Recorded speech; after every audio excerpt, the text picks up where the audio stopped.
It is 627 AD, and Emperor Tang Taizong, a little over a year into his reign, is reviewing the list of successful candidates in the imperial examination.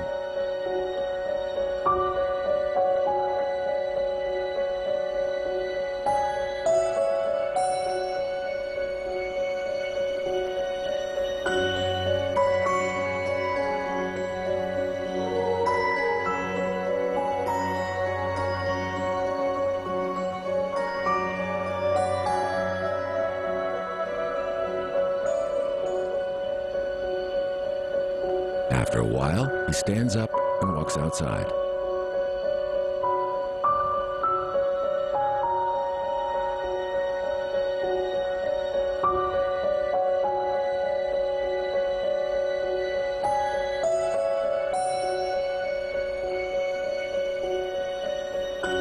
Gazing toward the heavens, he suddenly exclaims, "All the great men on earth are now in my embrace." There could be no doubt how the emperor viewed and valued the talents of these men as assets to serve his regime.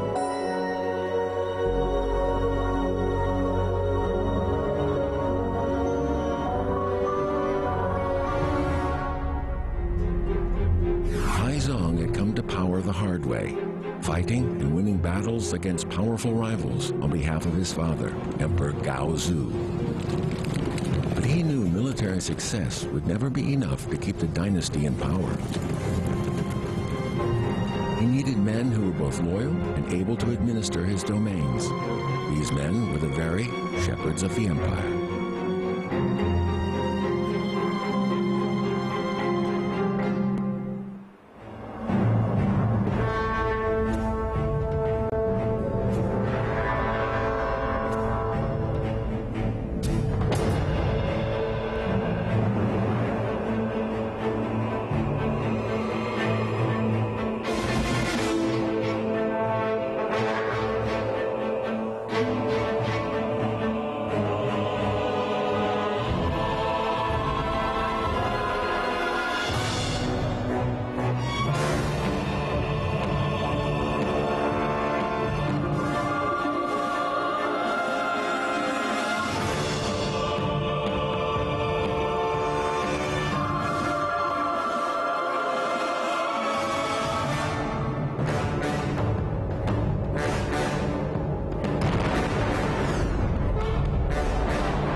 In 221 BC, the ruler of the state of Qin, Ying Zheng, finally overcame the rival state of Chu to become the first emperor of a united China, Qin Shi Huang.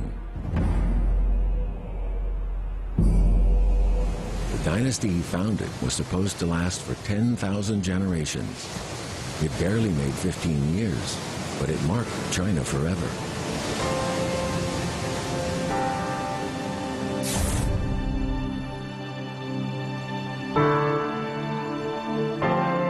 One of the reasons for the success of the Qin was their willingness to impose strong bureaucratic and legal measures to unite the territories that came under their control. They required a highly capable body of administrators, and to achieve this, the first emperor did not balk at abolishing the old system of rule based on aristocratic feudal privilege.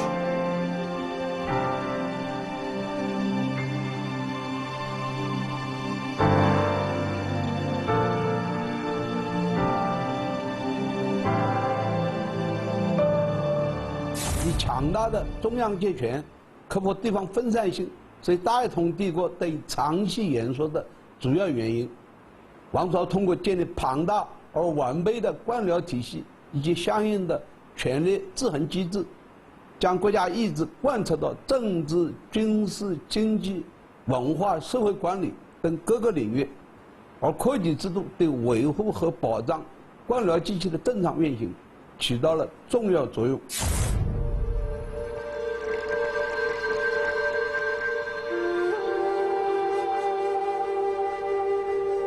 The year is 1819. the north of Beijing's Forbidden City, the great city bell tolls, and the giant drums of the drum tower are beaten to announce an auspicious day. An imperial ceremony is being held to announce the winners of the imperial examination. The emperor, Jia Qing himself, presides.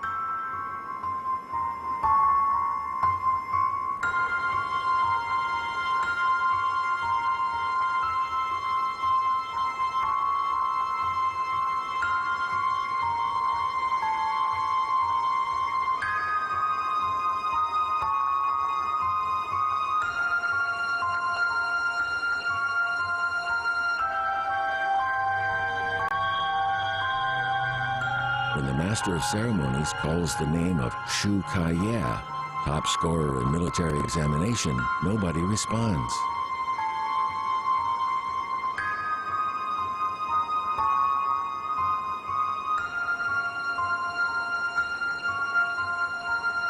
Irritated, the emperor asks for the ceremony to continue. Then another prize winner fails to respond as well.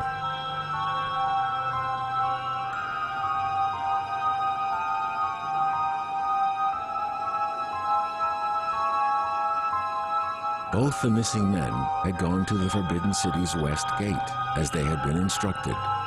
But the gate had been closed, and they were not allowed in. The two hurried to the east gate. But by the time they arrived at the ceremony, a disgruntled emperor had already stripped them of their titles and awards.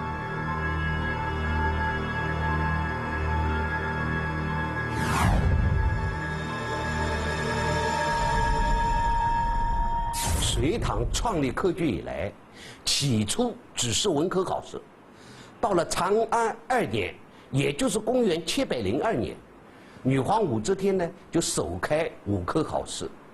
武科是由兵部主持，考试的对象多为从军者，还有一部分非从军的习武之人。考试内容呢为测问兵法和武艺考核。武科就给了一些不善文辞之人开辟了一条入仕之路。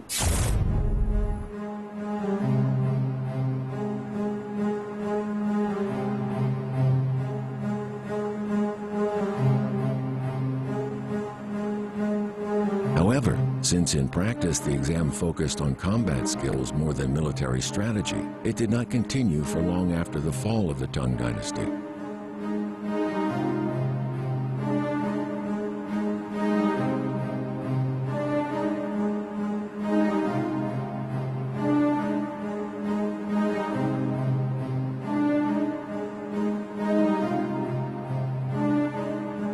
In the 10th century, the new Song dynasty emphasized the importance of civil affairs over military. The military examinations were suspended for more than a century.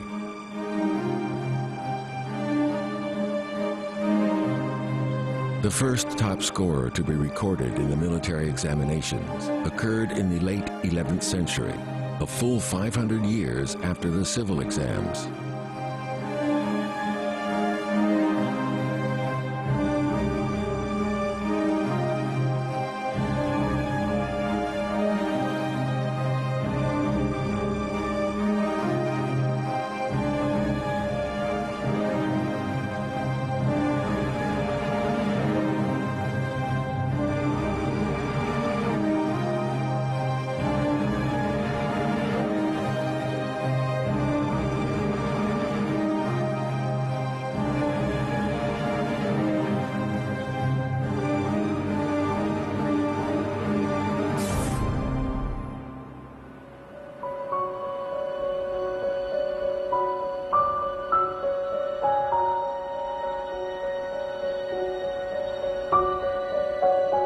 Emperor Song Taizu had a deep distrust of those who engaged in martial arts instead of scholarly pursuits.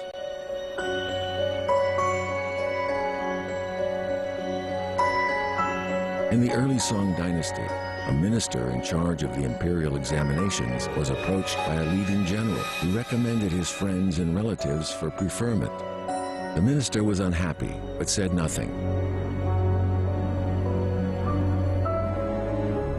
When the list of successful candidates was published, the general was enraged to find that none of his recommended men were on it. In a fit of pique, he sent some of his officers to harangue the minister.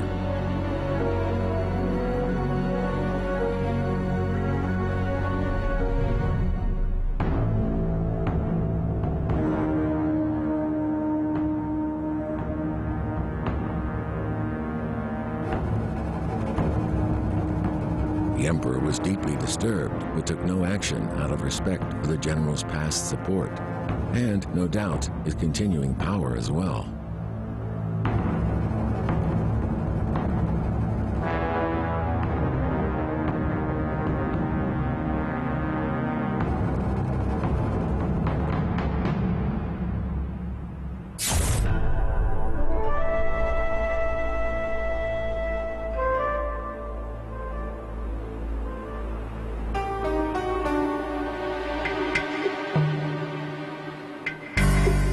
Another incident made him even more determined to weaken the power of the army.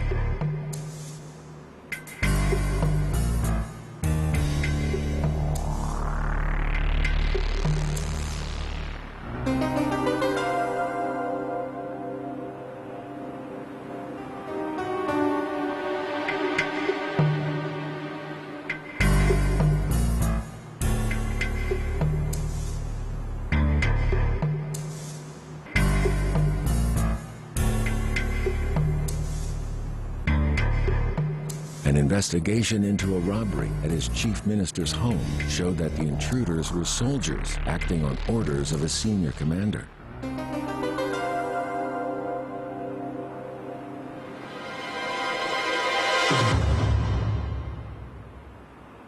宋朝初年的武人，大都出自官兵子弟，在战乱中成长起来，没有机会读书，更没有机会得到圣贤之教诲，变得夷蛮粗鲁，也是时局所致。但是，作为王朝最高统治者的周光胤，当然希望自己管理下的社会安定和谐，即便从道德风尚而言，他也要求提拔文人，压制武人的嚣张气焰。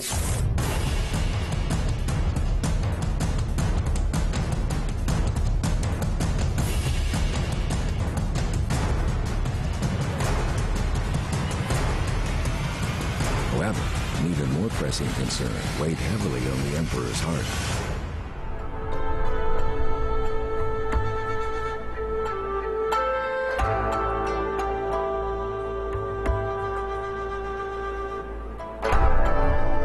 In 961, the year after he declared the founding of his new dynasty, he held a great banquet for all the generals who had been his allies in his rise to power.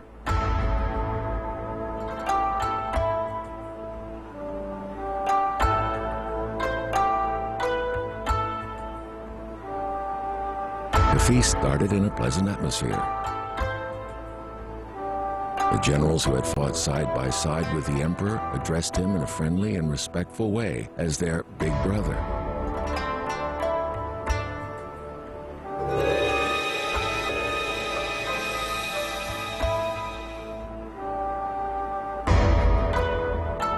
As the drink began to flow, the company became volubly intoxicated.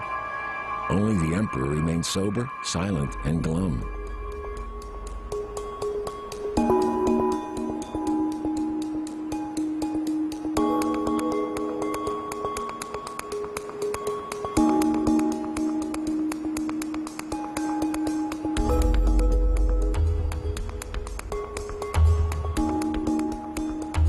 When asked what was wrong, he replied, "Without your assistance, I could never have become emperor.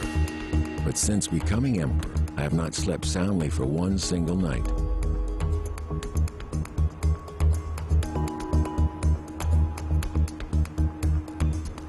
The company was shocked into silence.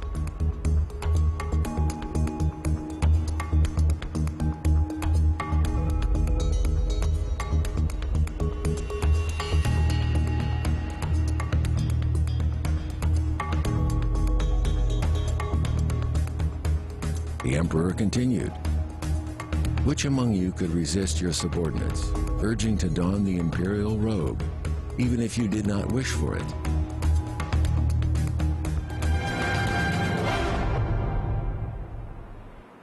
赵匡胤曾经是后周的武将，与后周军军统帅石守信等人结拜为兄弟。公元959年，年近70的后周有子继位，赵匡胤在石守信等人帮助下，发动陈教兵变，王袍加身，夺取后周政权，建立了宋朝。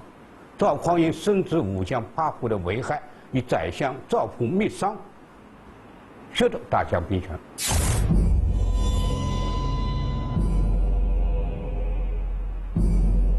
Seeing the emperor's disquiet, the banqueting generals bowed before him and asked for guidance.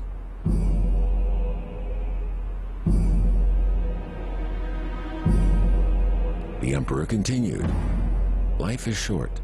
Why don't you lay down your arms and return home to enjoy your estates and your concubines?"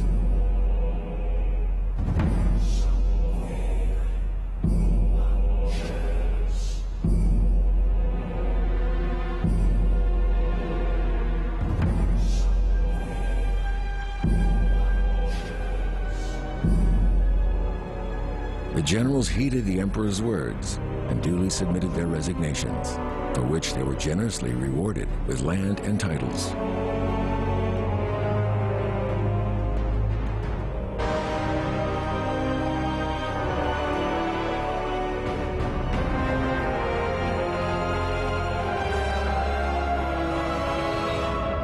"中国古代王朝的覆灭多与武力祸害有关，所以历代统治者的国策都是以武打天下，以文治天下。强盛的唐王朝也因五虎当国而长期陷入战乱和分裂。安史之乱、五镇叛唐、甘露之变、黄巢起义、朱温灭唐等等，周王英当然明白重文抑武的国策更有利于皇权的长治久安。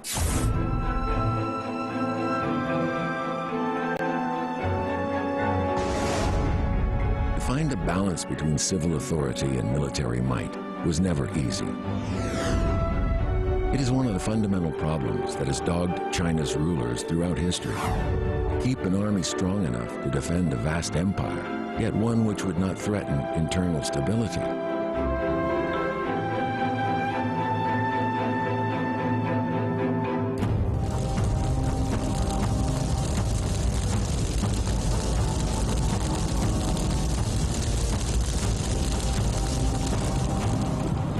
Emperor Song Taizu's policies succeeded in weakening the influence of the military in the empire.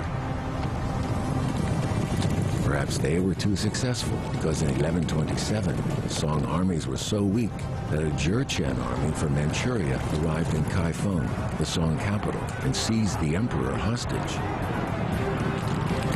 The northern Song dynasty was dead, and the empire once more divided.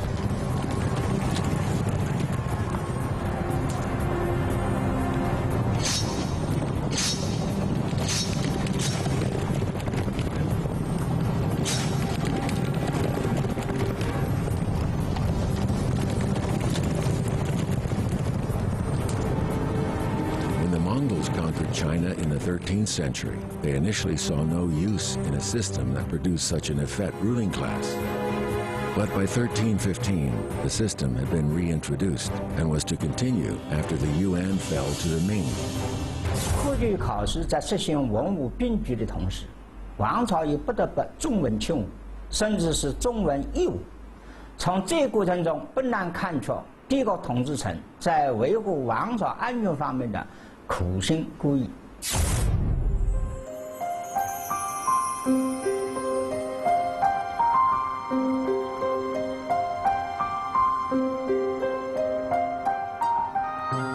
Taking, failing, and retaking the examinations would become a lifetime's pursuit. In the 18th century, during the reign of Emperor Qian Long of the Qing dynasty, one Xie Qizhou from Guangdong province proudly received notice that he had passed the provincial examination finally. He was 94 years old at the time.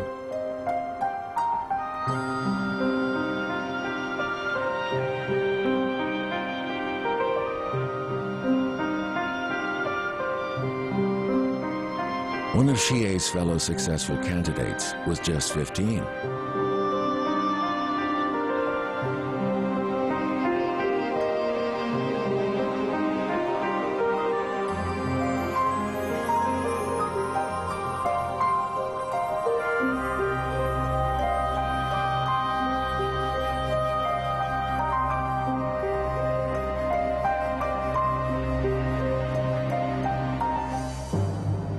So what was it that one student could master in his mid-teens, while another might spend decades trying to accomplish?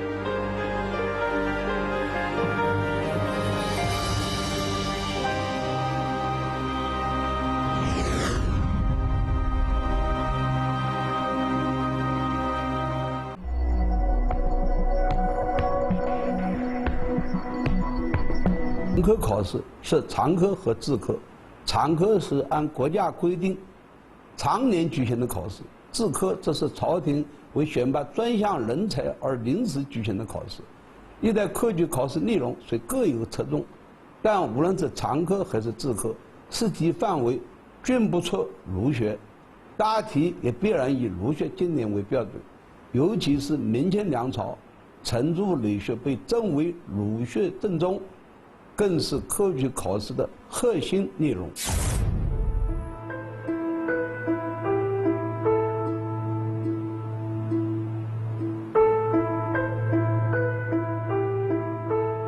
In the exams, the candidates would be evaluated in 3 ways: their writing skills in poetry and prose, their understanding of Confucian teachings, and their strategies for national affairs.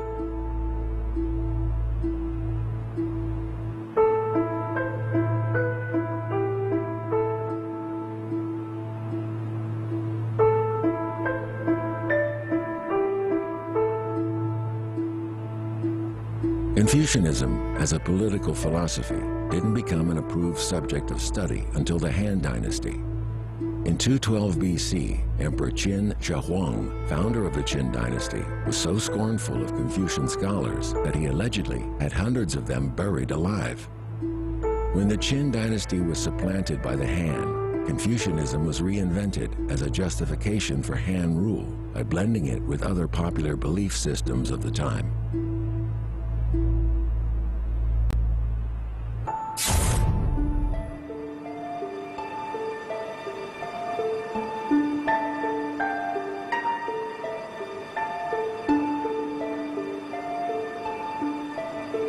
Confucianism fell out of favor with the fall of the Han Dynasty. Under the Sui and Tang dynasties, it was Buddhism and then Taoism that gained greatest imperial patronage. But Confucian scholarship never went away.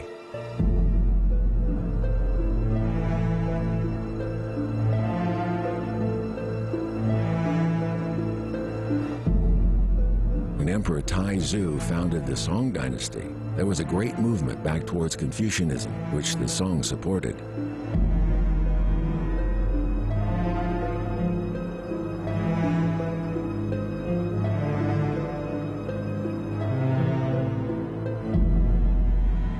《论语》是由孔子的弟子编撰的，记录孔子和他跟弟子对话的一本言论集。自汉代起，《论语》被奉为儒家经典，成为士子必读的教科书和科举考试的必考内容。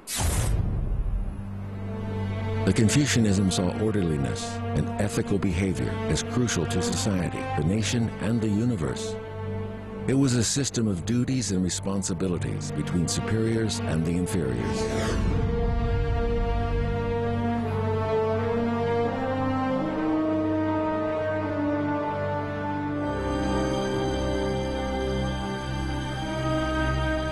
The key principles of Confucian teaching were benevolence, justice, propriety, while the chief virtues to which an individual should adhere are loyalty to the ruler, filial piety, and self-control.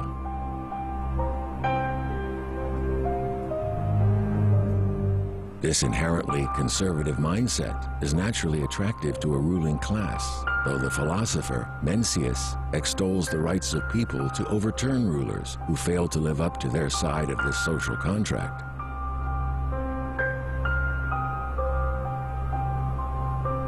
儒学崇尚日事精神，积极鼓励世人应举日事，以实现修身齐家、治国平天下的人生抱负。将儒学作为科举核心考试内容，有助于知识阶层在意识形态上与统治集团保持高度一致，有利于王朝的统治。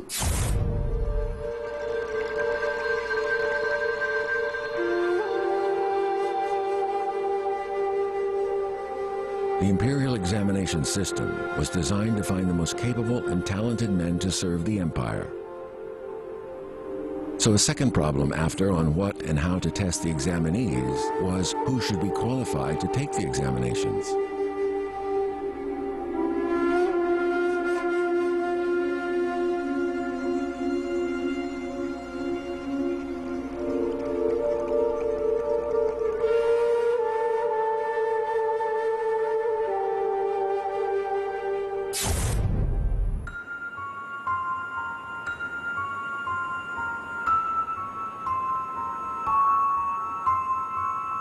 Zhang Yang was the top-scoring candidate in the examinations of 980 AD under the reign of Emperor Song Taizong.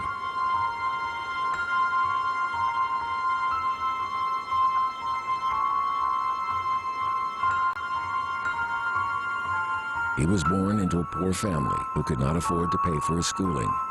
However, he loved to study and borrowed books he needed from others.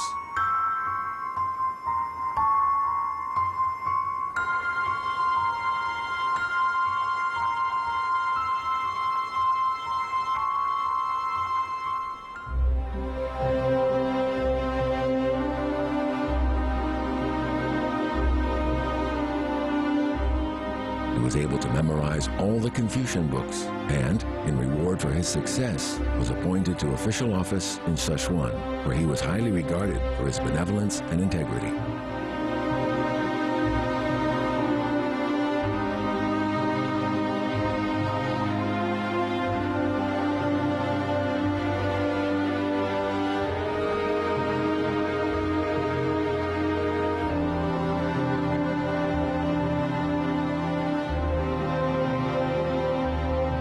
One of his tasks was to oversee the conditions for travelers.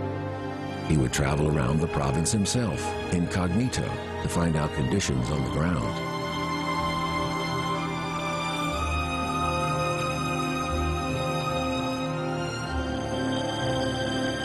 He realized that carrying large amounts of copper cash currency was very burdensome for merchants, not to mention something of a security risk.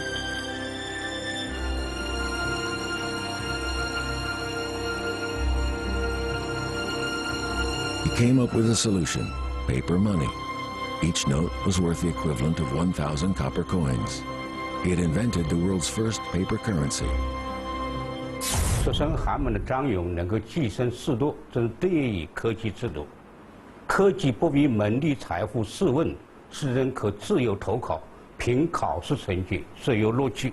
国家机器因此源源不断地获得人才、新鲜血液的补充，王朝同时得以巩固。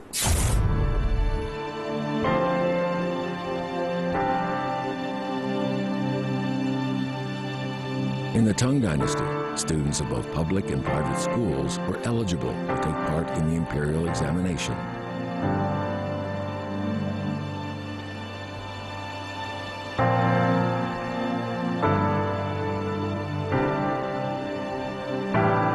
However, under the Tang, 3 classes of people have been disqualified from taking part: convicted criminals, the children of merchants, and those contracted to work for the local government.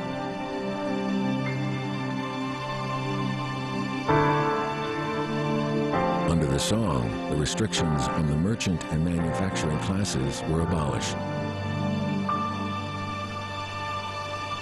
By the Qing dynasty, all men were eligible except for singers, actors, and other disreputable professions. 所谓昌优早历，昌优指的是昌吉和从事各种表演的民间艺人，早历是指衙门里的衙役、小吏。这4类人不仅本人被禁止参加科举考试，连他们的子孙3代也没有报考资格。但对绝大多数平民而言，科举几乎是面向全民的。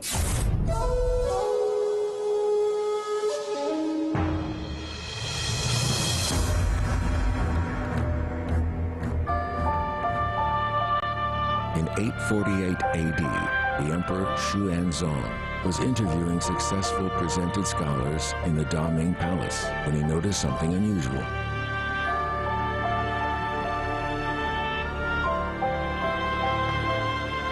By the look of him, one of them was clearly not Chinese or even East Asian.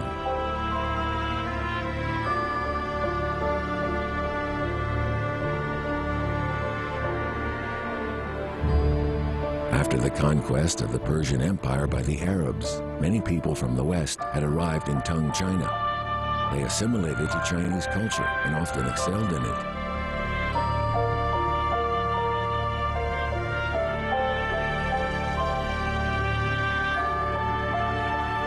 The emperor was pleased to grant this strange-looking fellow the status of a royal scholar and further honored him with his own family name.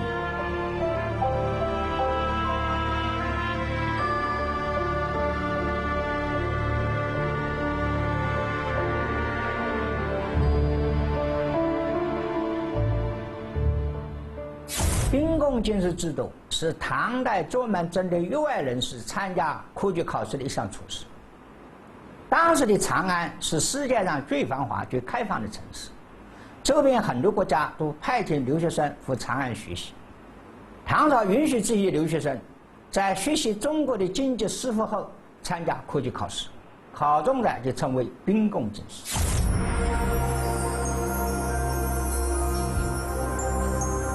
This man came to China on an Arab merchant ship via the Silk Road of the sea. Impressed by Chinese civilization, he had stayed in Chang'an and studied Chinese learning. He went to private schools and socialized with learned men. He soon became fluent in Chinese.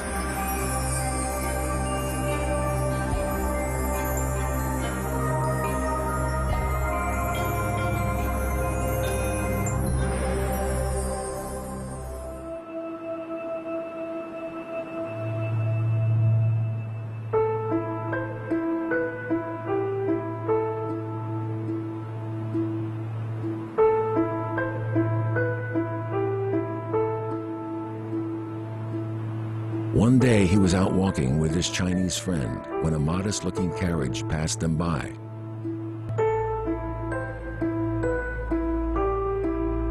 Inside was Lu Jun, a minister famous for his good governance and simple lifestyle. The minister overheard the foreigner's accented but fluent speech and was intrigued.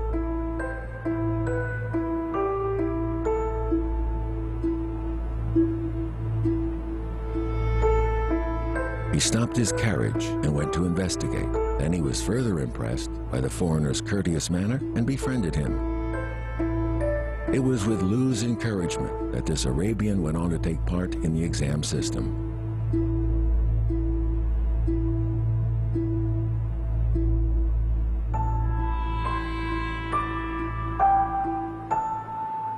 《科举制度不为门第，甚至不像国际，这注重人的学识和才能，具有相对公平公正的竞争性。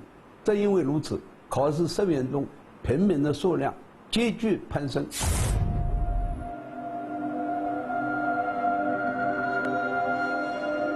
Under the Song, with the Emperor Taizu taking direct control of the palace exams, many from more modest backgrounds began to gain entry to the highest levels of authority.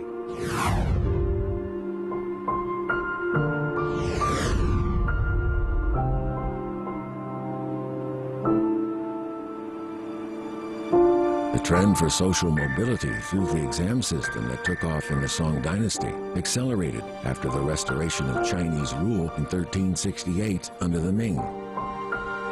Now, almost half of all successful candidates come from commoner backgrounds.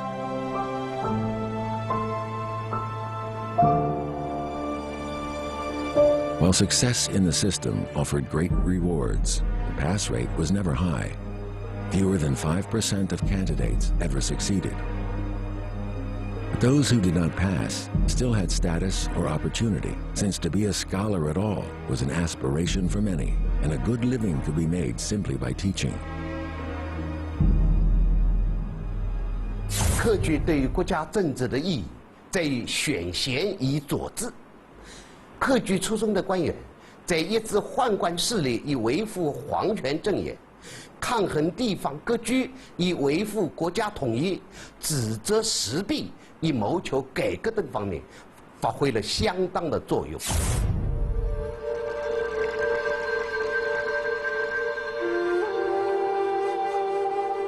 the early Song had a great appetite for systemization and reform. This culminated in the struggles in the mid-11th century between the modernizing chief minister Wang Ansha and the conservative faction, led by cultural icons like historian Sima Guang and poet Su Dongpo.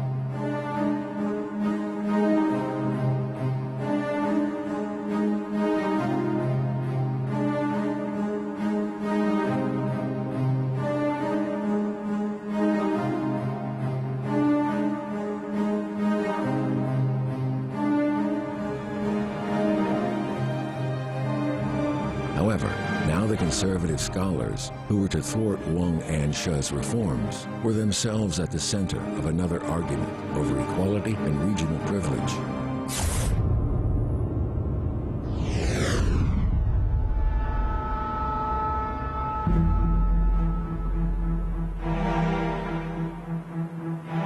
When the palace examination results for the year 1064 were posted, one factor stood out beyond all else. The overwhelming majority of those successful candidates came from southern China. The northern candidates were deeply troubled. The system was not evenly balanced. The South enjoyed peace and prosperity, while life in the North was much harder, with a constant threat of invasion from across the Great Wall.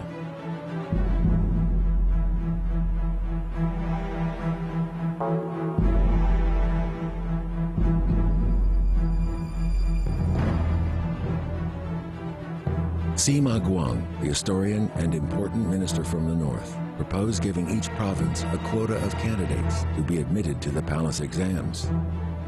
He argued a greater number of officials with understanding of the conditions in the north were necessary to deal with the problems there. Ouyang Shu, a celebrated poet and an official from the south, was strongly against this quota system.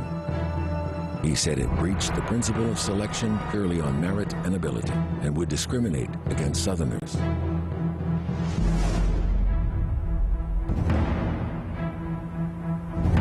中国幅员辽阔，地区发展不均衡，势必导致科举竞争存在强势区域和弱势区域之别。那么，科举考试是否应该按照地域差别制定相应的制度呢？这是中国科举史上第一次关于考试公平和去公平的争论。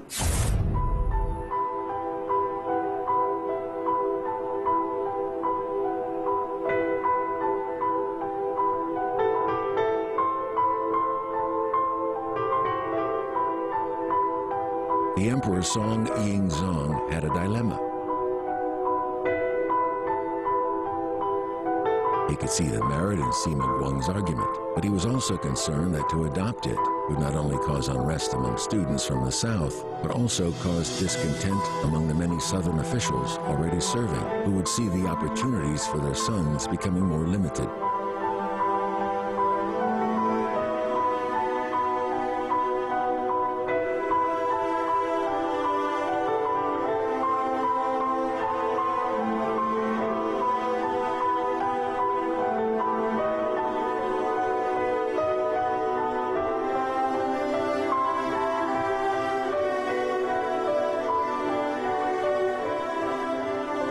In classic tradition, the emperor decided to do nothing.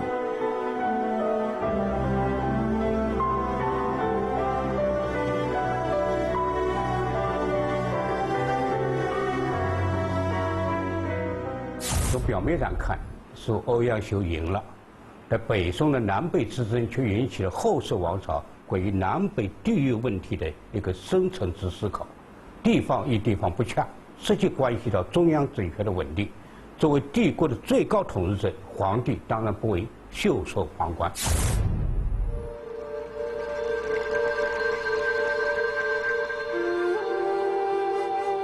In 1397, when the result of the Imperial examination was released, there were 52 successful candidates. In early March, Emperor Hongwu, founder of the Ming Dynasty, named the top 3 scholars of the year.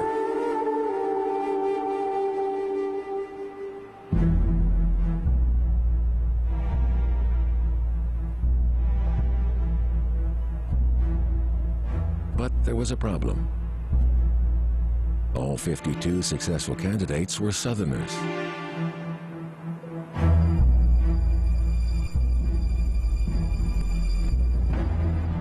Within days, the Ministry of Rights responsible for organizing the examinations was besieged by unsuccessful candidates alleging bias or corruption. The Northerners, in particular, felt the most hard done by.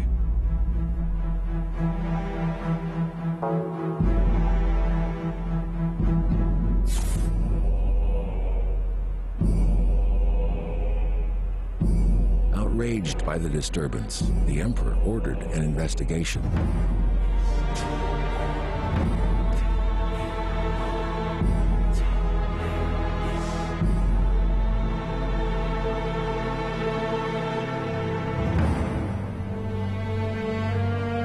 The investigation duly concluded that the papers had been judged fairly and the officials at the Ministry of Rights had acted correctly. The best scholars had been the ones who passed.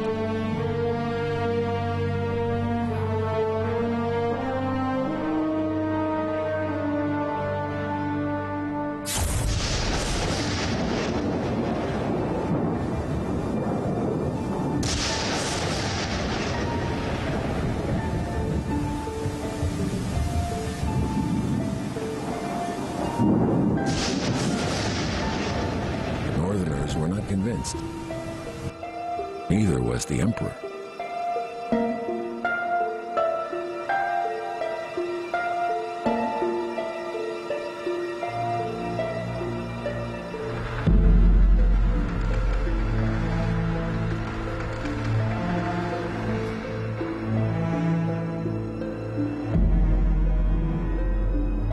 Then the emperor, in the 29th year of his reign, did something shocking.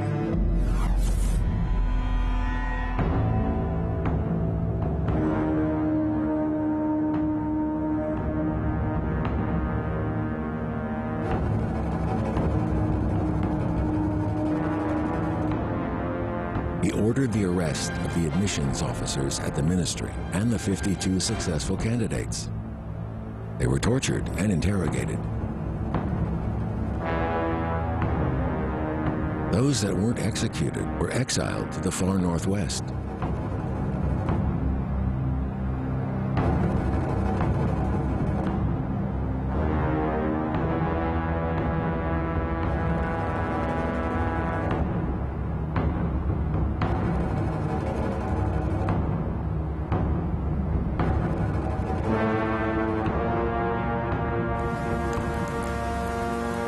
Then the emperor reviewed the examination papers himself and came up with a new list of winners.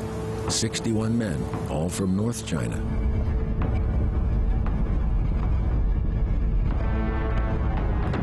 当时北方战乱频繁，多数环境遭到破坏，而南方则相对安定，出现重磅者全是南方人，完全有可能。但朱元璋本想通过科举录取一部分北方学子，以安定和笼络北方民心。况且北方人好武，朱元璋也想在北方缔造多数氛围，并无人为文人，以换取王朝的长治久安。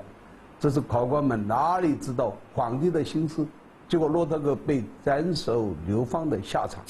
The emperor's actions can be seen as a culmination of a decades-long conflict he had with his scholar officials.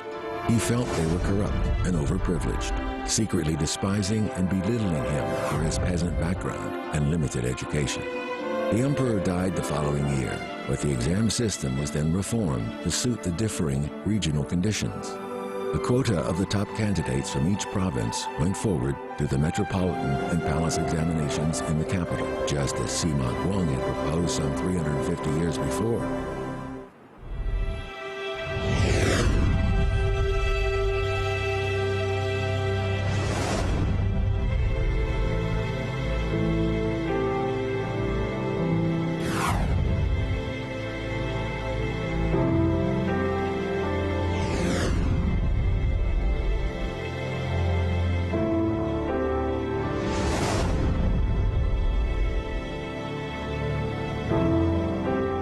This reform system was one that was to prevail for the next 5 centuries. For most of the time, it served the nation well and provided a model emulated by other powers, like the British Empire in the 19th century.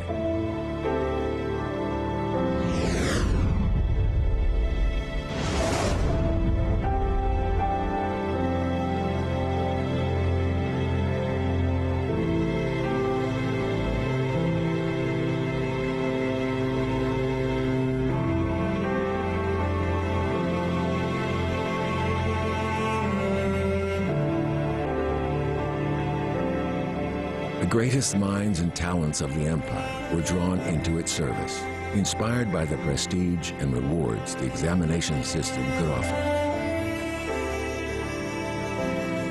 Also, as some scholars noted, it also occupied active minds in intelligent pursuits, rather than have their heads turned towards a more independent way of thinking that might offer a challenge to the authority of the center.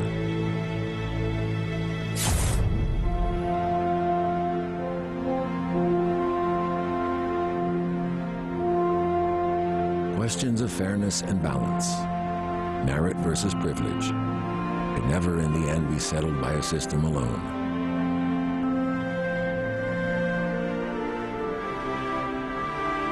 Human nature always interferes, but in the words of Confucius himself, he who exercises government by means of virtue may be compared to the pole star, which keeps its place while all the stars turn towards it.